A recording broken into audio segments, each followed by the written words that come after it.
자, 오늘 설교는 47절에 있는 마리아의 찬양, 마리아의 고백 중 내 마음이 하나님 내 구주를 기뻐하였다라는 제목으로 정했습니다. 자, 그래서 오늘 본문은 우리가 읽었을 때 아시겠지만 크게 두 단락으로 되어 있어요. 첫 번째 단락과 두 번째 단락. 그래서 간단하게 내용을 설명드리면 마리아가 엘리사벳을 방문했다. 그리고 찬양했다라는 내용입니다. 우리는 지난 두 주에 걸쳐서 가브리엘 천사가 먼저 누구에게 찾아와서 출생 예언을 했죠? 그 전에, 두 주 전에 저희가 사가랴에게 찾아와서 노부부였는데 불임 여성이었던 엘리사벳이 임신을 할 것이고 이제 그 아이가 태어날 것이다. 그래서 세례 요한의 출생 예고를 받고, 그리고 지난주에는 그 가브리엘 천사가 6개월쯤에 마리아에게 찾아가서 예수님의 출생을 알리는 내용을 봤죠. 그리고 이제 오늘 그 가브리엘 천사로부터 임신 예언을 받은 두 여인이 이제 엘리사벳의 집, 사가랴의 집이라는 한 공간에서 이렇게 만나게 되는 장면을 우리가 보는 것입니다. 그래서 개요를 앞에 보시면은 제가 파란색과 빨간색을 구분했는데, 파란색 부분은 이제 앞에 마리아가 엘리사벳을 찾아가서 그 처음에 이제 있었던 두 사람과의 있었던 내용이고, 그 이후에 장소는 뭐 바뀌지 않았지만 빨간색으로 된 부분은 마리아가 하나님을 찬양하는 그 찬양 내용, 그리고 마지막 56절에는 세 달이 같이 지내다가 돌아갔다 하는 내용을 그렇게 다루고 있습니다. 그래서 오늘 말씀 누가복음 1장 39절에서 56절까지의 말씀을 잘 요약하고 있는 말씀이에요. 이게 그런즉 너는 알라 오직 내 하나님 여호와는 하나님이시요 신실하신 하나님이시라. 그를 사랑하고 그의 계명을 지키는 자에게는 천대까지 그의 언약을 이행하시며 인애를 베푸신다. 신명기 7장 9절 말씀인데, 제가 바라는 것은 오늘 설교를 우리가 다 듣고 난 다음에는 이 말씀을 읽었을 때, 지금은 감이 없지만 끝나고 났을 때는 이 말씀이 요런 말씀이었구나 라고 조금 더 깊은 이해를 갖기를 바라는 것입니다. 자, 오늘 이제 설교의 배경, 본문의 배경이 되는 말씀을 볼게요. 39절 40절. 이때에 마리아가 일어나 빨리 산골로 가서 유대 한 동네에 이르러 사가랴의 집에 들어가 엘리사벳에게 문안하니. 자, 이때 언제죠? 문맥의 흐름이 있죠. 가브리엘 천사가 마리아에게 가서 성령 하나님을 통해 네가 임신을 하게 될 것이다 라는 얘기를 들었을 그때에, 그런데 이때에 라고 지금 39절에 시작하고 있다. 그래서 그 얘기를 듣자마자 마리아가 바로 갔는지 아니면 하루 있다 갔는지 며칠 있다 갔는지 잘 모르겠어요. 그럼에도 거기 39절에 보면 마리아가 일어나 빨리 갔다라는 표현으로 보아서 오래 지체하진 않았던 것 같아요. 마리아가 어디 살고 있었죠? 마리아가 가브리엘 천사로부터 수태고지를 받았던 마리아의 집, 갈릴리 나사렛이죠. 근데 지금 사가랴와 엘리사벳이 살고 있는 지역을 39절에서 뭐라고 얘기를 하고 있어요? 산골로 가서 유대 한 동네에 있는 산골.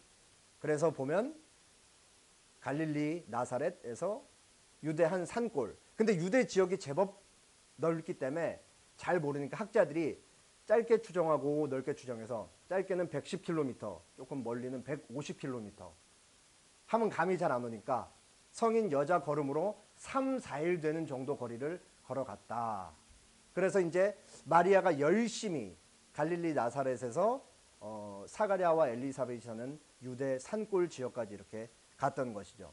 자, 우리는 어쨌든 노부부 사가랴와 엘리사벳 하면 그들의 이미지를 각자 머릿속에 생각할 수밖에 없고, 10대 소녀 결혼 가능한 나이였던 마리아 하면 또 머릿속에 각자 생각할 수밖에 없으니까 화가의 상상력에 좀 도움을 받아서 일부러 늙은 엘리사벳과 젊은 마리아를 이렇게 대조하고 있는 굉장히 많은 화가들이 역사 속에서 계속해서 그렸는데 그 중에 이제 제일 그 엘리사벳을 늙게 그리고 마리아를 젊게 그려서 극명하게 대비를 하는 그림을 제가 이렇게 골라온 거예요.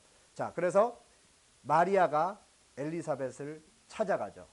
자, 무난하니 하니까 신기한 일이 벌어졌죠. 41절은 제가 읽고 42절은 여러분이 읽겠습니다. 엘리사벳이 마리아가 무난함을 들음에 아이가 복중에서 뛰노는지라 엘리사벳이 성령의 충만함을 받아 42절 시작.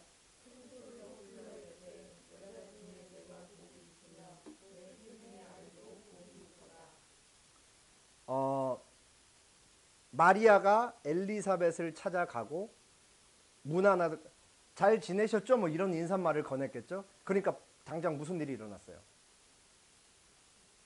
네. 엘리사벳의 복중에 있던 세례 요한이 뛰놀기 시작한 거예요. 여기서 사실 뒤에 이제 뒷부분에 이제 한 44절 보면은 기쁨으로라는 말이 추가되어 있긴 한데 여기서 뛰놀다도 사실은 그 기쁨으로라는 표현이 깔려 있는 거예요. 세례 요한이 막 기뻐서 엄마에서 이제 뛰는 거죠. 그러니까 태동을 한 건데 이 태동은 그냥 아이가 발길질하고 뭐 그런 태동이 아니고 지금 마리아의 뱃속에 누가 있어요. 성령에 의해서 잉태된 지 얼마 안 돼서 사실 어떤 모습을 하고 있었는지 그건 전혀 알 수 없지만 어쨌든 세례 요한은 마리아의 목소리를 듣자마자 엄마의 태 엘리사벳의 뱃속에서부터 성령의 충만함을 받았다고 1장 아까 앞절에서 우리가 2주 전에 봤는데 그때부터 성령의 충만함을 받아 구별함을 받은 세례 요한이 마리아의 목소리를 듣자마자 바로 아는 거죠. 아, 자기가 이제 길을 예비해야 될 예수님이 저 배 안에 계시다. 거기서 이제 반응을 한 거예요. 그저 신비한 일이라고밖에 볼 수 없는 일이 일어난 거죠. 그러면서 아이가 막 뱃속에서 뛰노니까 갑자기 이제 엘리사벳이 성령의 충만함을 받은 거예요. 여기서 엘리사벳이 성령 충만함을 받았다는 것은 앞으로 이제 하는 내용이 이제 축복하는 내용과 더불어서 계시적 성격이 있다는 얘기예요. 엘리사벳이 이제 마리아에게 전할 말이 축복임과 동시에 계시적 성격이 있다라는 것을 얘기를 하는 거죠. 엘리사벳은 마리아가 지금 뱃속에 아이를 가지고 임신했다는 사실을 듣지 못했어요. 마리아로부터. 모르고 있다고요.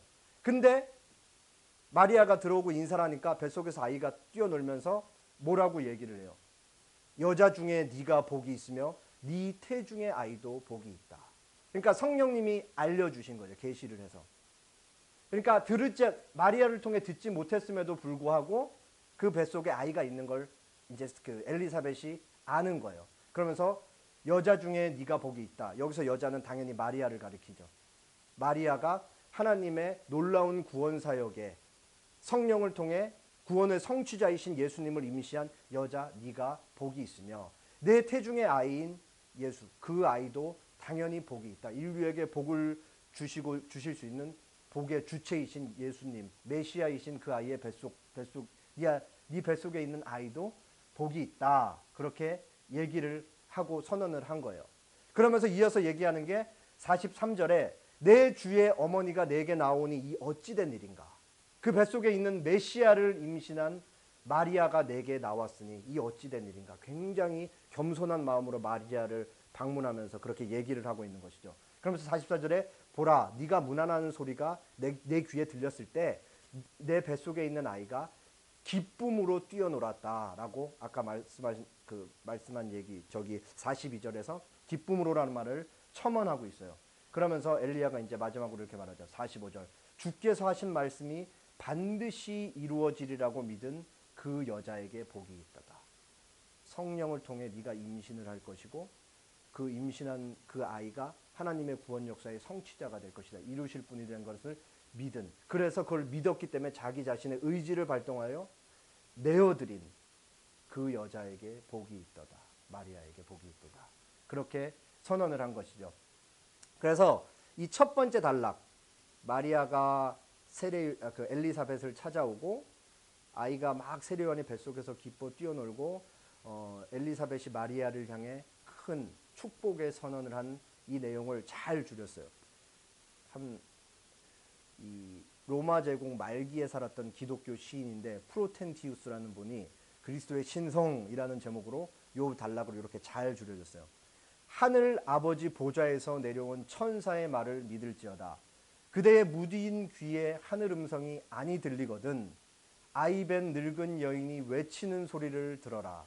오 놀라운 믿음이여 늙은 태 안의 아이가 우리 주님이신 동정녀의 아드님께 제 어머니의 입으로 문안드린다. 아직 태어나지 않은 아기 세례요한이죠. 아직 태어나지 않은 아기가 우리에게 주어진 아기 예수님에 관하여 자기 입으로는 말할 수 없는지라 태 속에 있으니까 자기 입으로는 말할 수 없는지라 어머니의 입인 엘리사벳의 입으로 하나님이신 그리스도를 알린다. 그 뱃속에 있는 아이가 바로 하나님이신 것을 그리스도이신 것을 메시아인 것을 구원자이신 것을 알린다라고 이렇게 잘 시로 줄여서 얘기를 해요. 그 엘리사벳의 축복 선언을 들은 마리아가 이제 하나님을 막 찬양하기 시작합니다. 마리아가 이르되 내 영혼이 주를 찬양하며 내 마음이 내 구주를 기뻐하였음은 48절 다 같이 읽을게요. 시작. 그의 여종의 비천함을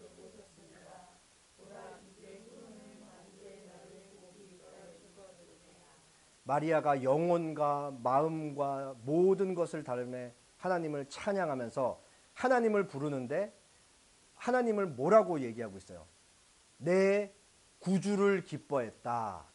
구주라는 말은 구원자라는 의미예요. 구원자. 근데 여기서 마리아가 하나님을 나의 구원자, 나의 구주라고 얘기하는 데는 두 가지 의미가 있어요.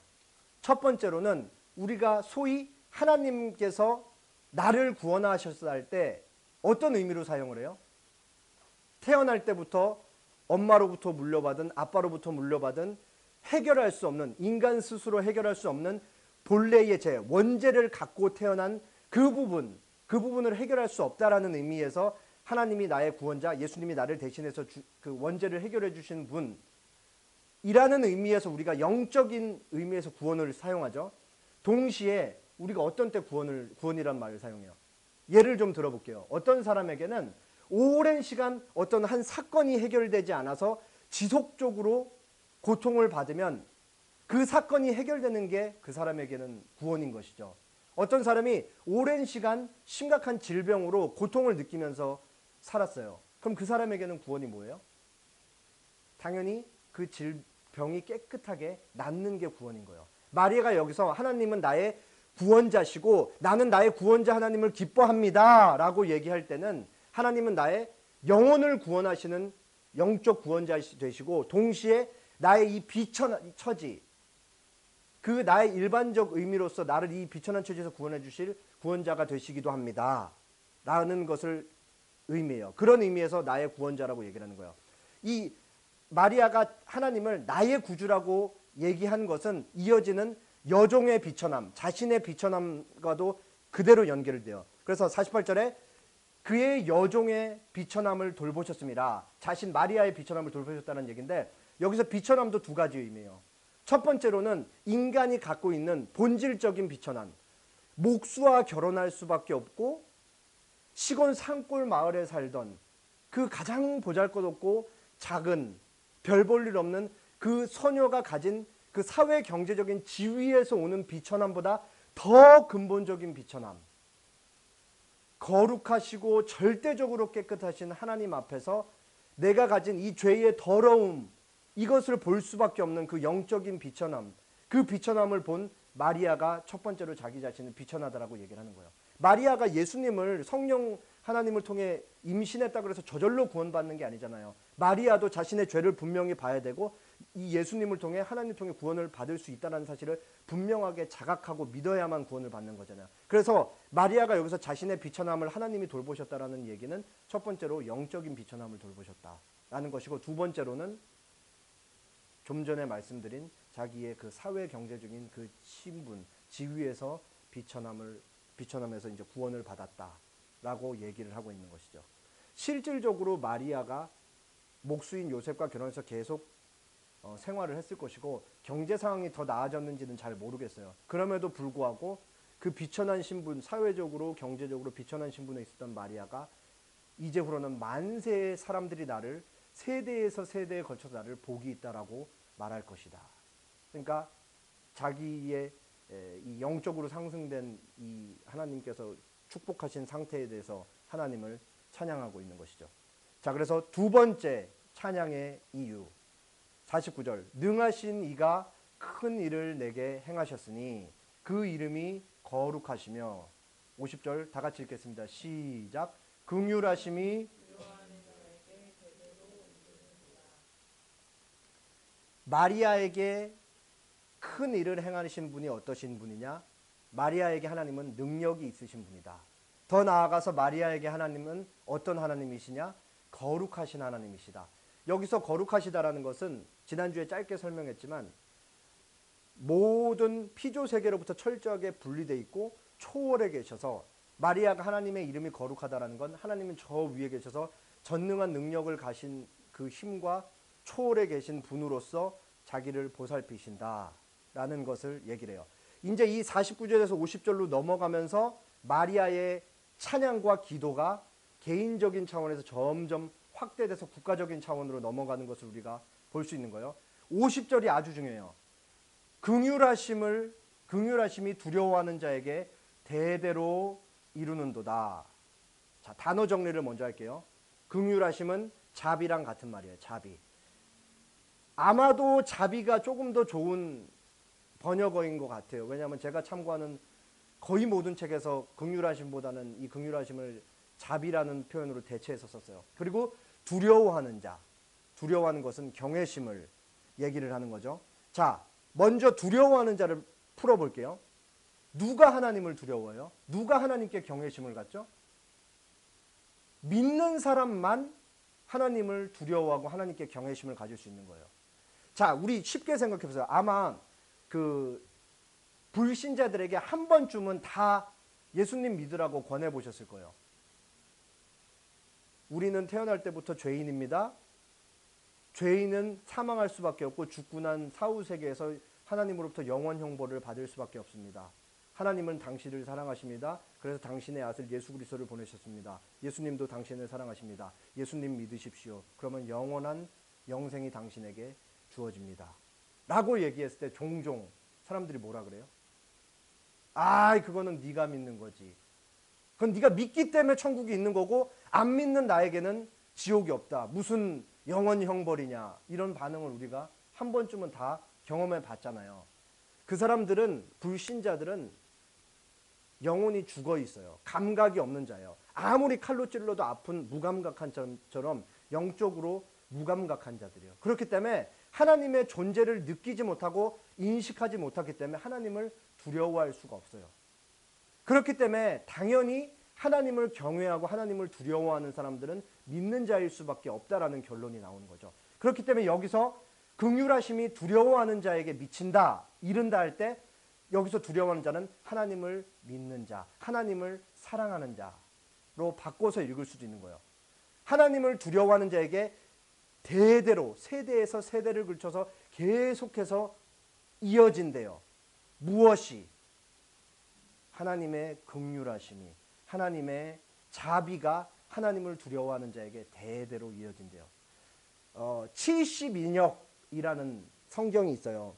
주전 3세기에 이집트 알렉산드리아에서 이제 여러 명의 학자들이 구약 성경에 기록된 히브리어를 헬라어로 번역한, 구약이 히브리어로 기록되는데 그것을 헬라어로 번역한 성경이에요. 자, 히브리어에도 능통하고 헬라어에도 능통한 학자들이 이것을 참여해서 번역을 했겠죠. 유재석 씨랑 조세호 씨가 진행하는 유퀴즈라는 프로그램 다들 아시죠? 거기에 이제 제가 영화를 좋아하기 때문에 좋아하는 평론가들이 몇 있는데 그 중에 이제 제가 좋아하는 이동진 평론가가 유퀴즈에 한번 나왔어요. 그래서 이제 진행자와 거기 나왔던 이제 이동진 평론가가 뭐 이제 막 대화를 하다가 이동진 평론가가 이제 우리 같이 영화를 잘 모르는 사람들한테 영화를 소개하기 위해서 별점을 매기고 이제 한 줄 평을 꼭 남기는데 그 한 줄 평에 대한 얘기를 막 이제 하다가 이제 이동진 평론가가 그 프랑스 작가인 플로베르라는 사람의 말을 인용하면서 이런 말을 해요. 일물 일어설. 그래서 한 가지 상황에는 딱 그 상황에 맞는 단 하나의 단어만 존재한다 라는 의미래요. 그러니까 어떤 상황을 묘사할 수 있기 위해서는 여러 단어가 존재하는 게 아니고 가장 적합한 단어는 하나밖에 없을 것이다 라는 것이죠. 자, 구약 성경으로 기록된 히브리어를 헬라어로 번역을 하는데 얼마나 많은 학자들이 회의를 하고 고심을 하고 토의를 해서 그 가장 알맞는 번역어를 골라냈겠어요. 구약 성경의 이 단어는 어떻게 헬라어로 번역하지? 얼마나 머리를 싸매고 고민을 했겠어요. 자, 여기서 긍휼하심, 자비, 헬라어로 엘레오스라는 단어예요. 이게 구약 성경의 어떤 단어를 번역한 거냐면 헤세드라는 단어의 번역어가 바로 엘레오스라는 단어예요. 구약 성경에 기록된 이 헤세드라는 단어는 우리나라 말로, 우리나라 번역어로 사랑, 충성, 신실함, 인애, 자비, 인자, 은혜라는 말로 번역이 돼요. 여기서 우리가 알 수 있는 사실은 구약 성경에 기록된 이 헤세드라는 단어는 우리나라 말로는 한 단어로 표현하기가 불가능하다라는 걸 알 수 있죠. 그래서 학자들은 이 헤세드라는 단어를 조금 풀어서 하나님의 언약적 신실함이라고 풀어서 표현을 해요. 하나님의 언약적 신실함, 하나님의 헤세드, 오늘 우리가 읽은 본문에는 하나님의 자비, 이게 뭐냐면 하나님은 하나님의 사랑의 대상이신 언약 백성들에게 약속하시고 그들을 사랑하시기 때문에 약속을 주시는데 하나님이 하신 그 약속을 항상 기억하시고 그 약속을 지켜나가신다. 그렇기 때문에 하나님이 수천 년 전에 하나님을 믿은 하나님의 백성들에게, 오늘날 믿는 백성들에게, 그리고 미래에 믿을 백성들에게 스스로 하신 약속을 끊임없이 기억하면서 그 백성들에게 하신 약속을 기억해 나가신다. 반드시 지키시는 분이다. 이게 바로 하나님의 언약적 신실함, 헤세드라는 의미예요. 나는 너희의 하나님이 되고 너희는 나의 백성이야 라는 이 말씀을 하나님이 까먹지 않고 항상 기억하시면서 예수님이 다시 오실 때까지 그것을 지켜나가신다라는 것이죠. 그렇기 때문에 여기에는 사랑도 포함되고 은혜도 포함되고 당연히 자비도 포함되고 신실함도 포함되는 것이죠. 자, 우리 지금 계속해서 1장 50절 긍휼하심이 두려워하는 자에게 대대로 이른다라는 말씀을 보고 있는 거예요. 하나님의 긍휼하심이 하나님을 믿는, 하나님의 자비가 하나님을 두려워하는 자들에게 세대와 세대에 걸쳐서 계속해서 이어질 것이다. 왜냐하면 하나님은 자신이 한 약속을 결코 잊지 않는 신실하신 분이시기 때문이다 라고 마리아가 찬양하고 있는 거죠. 그렇다면 이 하나님의 자비, 하나님의 헤세드는 어디서 극명하게 드러나는가? 매튜 헨리가 이거를 너무 멋있게 끌어와요. 하나님을 자기들의 조물주와 심판자로 삼아 두려워하는 자들은 하나님의 공의적 속성 때문에 하나님은 죄를 벌하실 수밖에 없으니까 죄인들은 하나님을 두려워할 수밖에 없죠.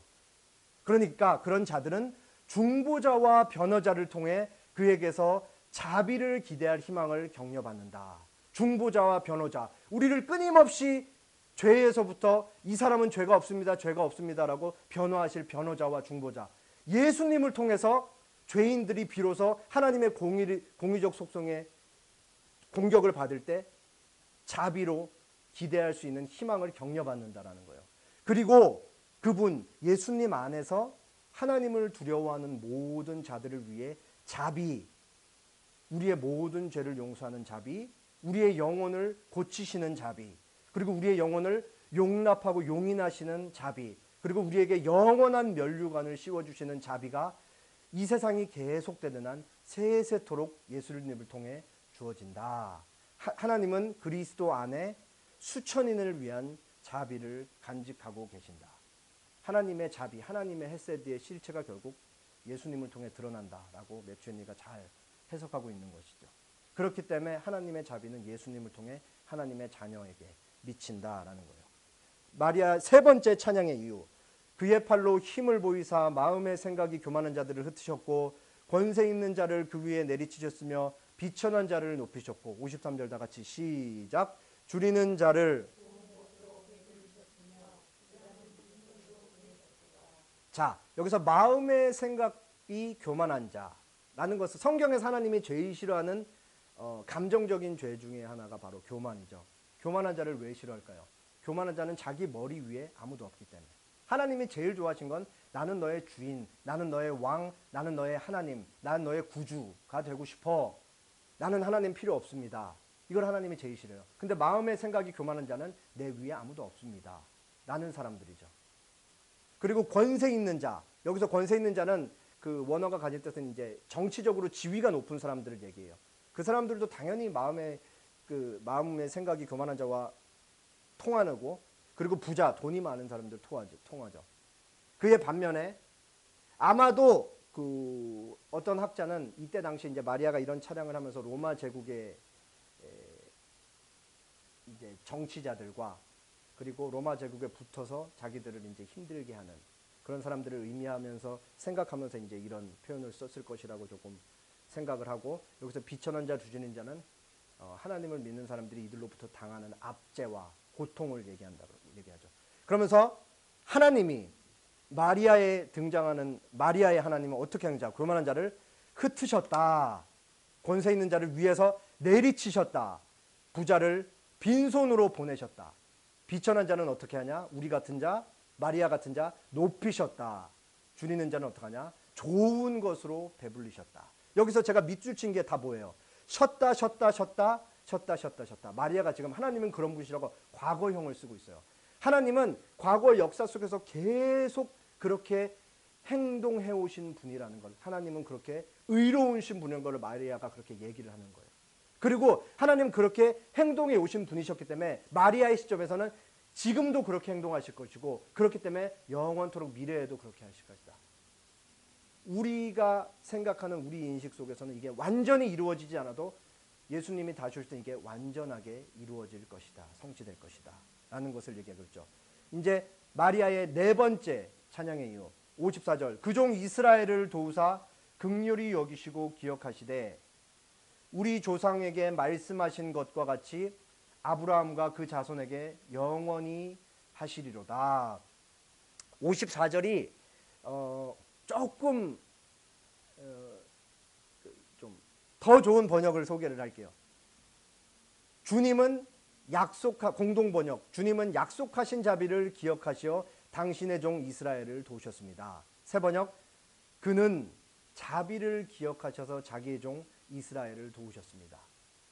그러니까 아까 50절과 일맥상통하는 거예요. 하나님이 자기의 이스라엘, 첫 번째로 이 이스라엘은 이때 당시에는 국가 이스라엘, 하나님의 백성들을 얘기하지만 더 넓고 길게 보면 우리 하나님을 믿는 백성들을 얘기를 해요. 여기서 하나님은 자기가 스스로 약속한 자비를 기억하시기 때문에 하나님의 백성들을 도우신다라고 그렇게 얘기를 하고 있는 거죠. 하나님 스스로 자비를 기억하시기 때문에 자기의 종 이스라엘을 도우신다. 그러면서 이제 55절에 그 하나님이 약속의 자비의 약속을 기억하시는 게 어떻게 이제 우리에게까지 미치냐?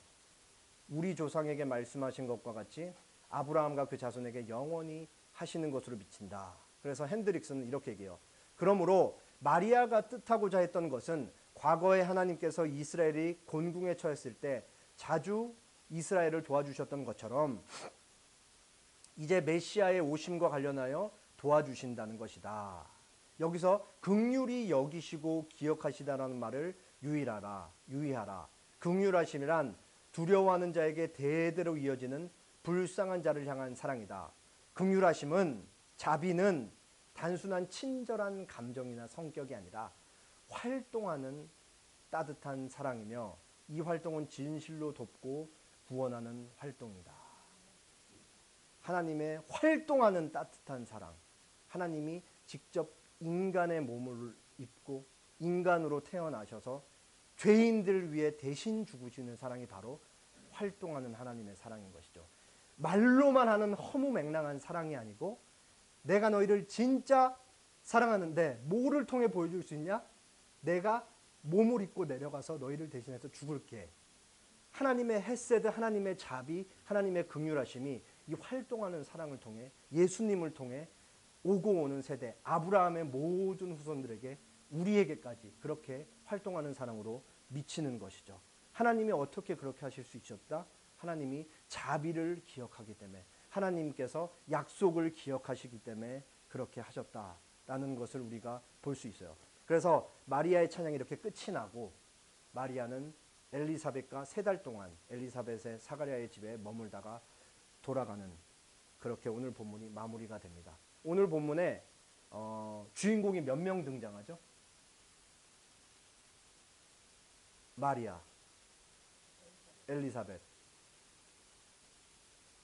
뱃속에 있는 세례 요한, 그리고 마리아 뱃속에 있는 예수님, 그리고 눈에 보이지 않는 하나님까지 5.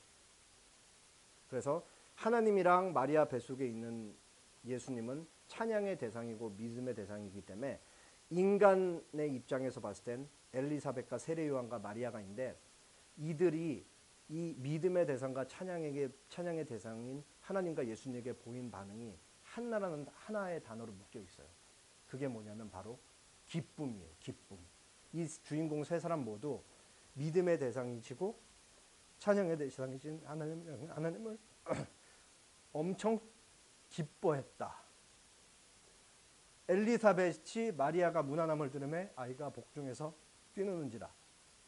보라, 내 무난하는 소리가 내 귀에 들릴 때에 아이가 내 복중에서 기쁨으로 뛰놀았도다. 마리아 부분 47절 다 같이 읽겠습니다. 시작. 기뻐하였음은, 그리고 엘리사벳에게는 직접적으로 기뻐했다라는 그 표현이 쓰이고 있지 않지만 당연히 읽는 사람들은 엘리사벳이 얼마나 기뻐했는지 알 수가 있죠. 그러면은 여기서 이제 질문을 하나 해볼게요.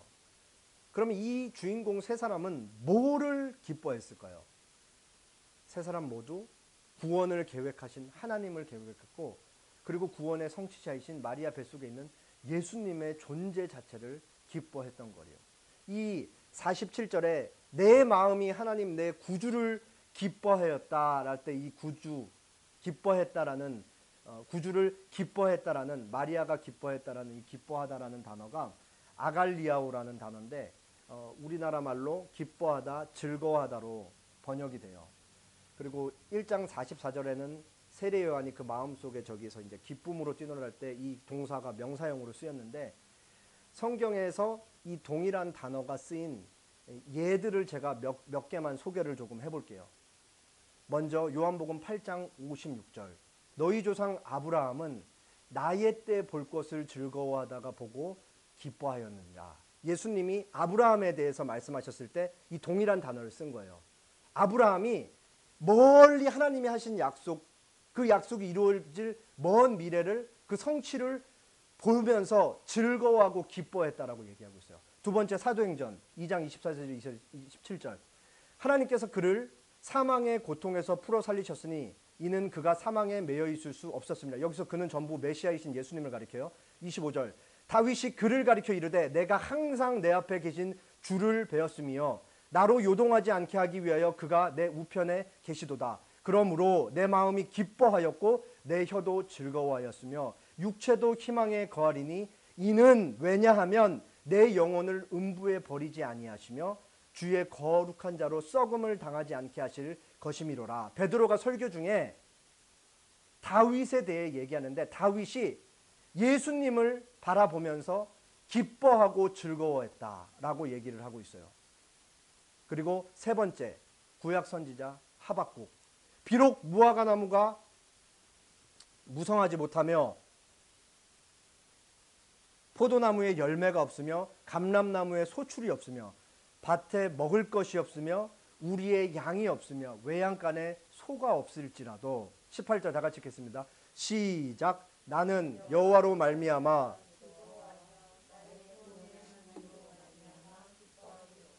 하박국도 동일하죠. 그리고 마지막 베드로 자신의 신앙 고백. 베드로전서 1장 3절에서부터 9절. 우리 주 예수 그리스도의 아버지 하나님을 찬송하리로다. 그의 많으신 긍휼대로 예수 그리스도를 죽은 자 가운데서 부활하게 하심으로 말미암아 우리를 거듭나게 하사 산 소망이 있게 하시며 썩지 않고 더럽지 않고 쇠하지 아니하는 유업을 있게 하시나니 곧 너희를 위하여 하늘에 간직하신 것이라. 넘어가서 6절. 그러므로 너희가 이제 여러 가지 시험으로 말미암아 잠깐 근심하게 되지 않을 수 없으나 오히려 크게 기뻐하는도다. 8절 예수를 너희가 보지 못하였으나 사랑하는도다. 이제도 보지 못하나 믿고 말할 수 없는 영광스러운 즐거움으로 기뻐하니 믿음의 결국 곧 영혼의 구원을 받음이라. 아브라함, 다윗, 하박국 선지자, 베드로 전부 다 똑같아요. 이들이 기뻐하고 즐거워하는 것은 한 가지, 우리를 구원하신 하나님의 존재 자체를 기뻐하고 우리를 구원하실 성취자이신 예수님이 오실 것을 바라보면서 기뻐하는 것이죠. 이 사람들 중에 단 한 명도 쉬운 삶을 살았던 사람이 없다는 건 우리가 너무 잘 알아요. 다들 매일매일 고통의 연속이었고 고난의 연속이었고 하나님 앞에서 진지하게 살기 위해서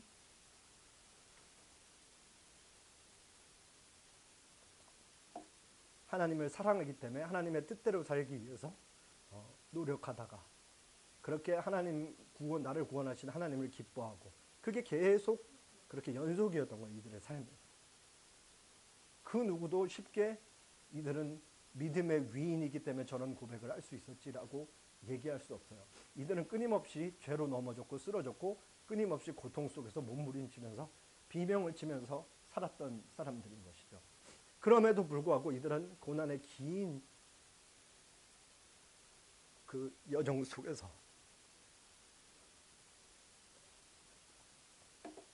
오직 단 한 가지만 기뻐했어요. 바로 자신들을 구원하신 하나님의 존재, 하나님을 기뻐했죠. 기독교 신앙 고백에 굉장히 중요한 신앙 고백서로 인정받는 소유리 문답의 제일 중요한 첫 번째 질문에서 이렇게 묻고 이렇게 답합니다. 사람의 제일 되는, 으뜸되는 최고의 목적은 무엇입니까? 하나님이 사람을 왜 창조하셨습니까? 라는 질문이에요. 다 함께 답해 보겠습니다. 시작. 사람의 제일 되는 목적은 하나님을 영화롭게 하는 것과 하나님을 영원토록 즐거워하는 것입니다. 하나님이 사람을 창조하신 이유, 우리가 기독인으로서 그리스도인으로서 하루하루를 살아가는 이유는 뭐냐? 목적은 뭐냐? 우리의 삶을 통해, 우리의 생각을 통해, 우리의 말을 통해 하나님께 영광을 돌리는 것. 오늘 본문으로 좁혀서 얘기하면 하나님을 기뻐하는 것을 통해 하나님이 우리에게 영광을 받으시는데 우리가 삶 속에서도 고난 중에서도 하나님을 기뻐하는 것. 그거를 통해 하나님을 영화롭게 하는 것과 그리고 두 번째, 하나님을 영원토록 즐거워하는 것, 기뻐하는 것입니다. 청교도 황태자 존 오웬이 이런 말을 했어요. 진실로 성도들은 까닭 없이 하나님을 사랑하지 않는다. 하나님 안에 하나님께, 예수님 안에 예수님께, 성령님 안에 성령님께 충분히 사랑할 만한 매력적인 그분들이 삼위일체 하나님이 매력적인 분이란 걸 얘기하고 있는 거예요. 하나님은 충분히 사랑할 만한 이유를 갖고 계신 믿음의 대상이고 우리의 사랑의 대상이시다라는 것을 얘기하는 것이겠죠.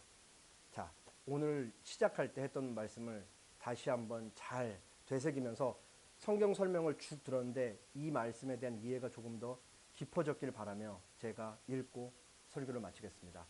그런즉 너는 알라 오직 내 하나님 여호와는 하나님이시오 신실하신 하나님이시라.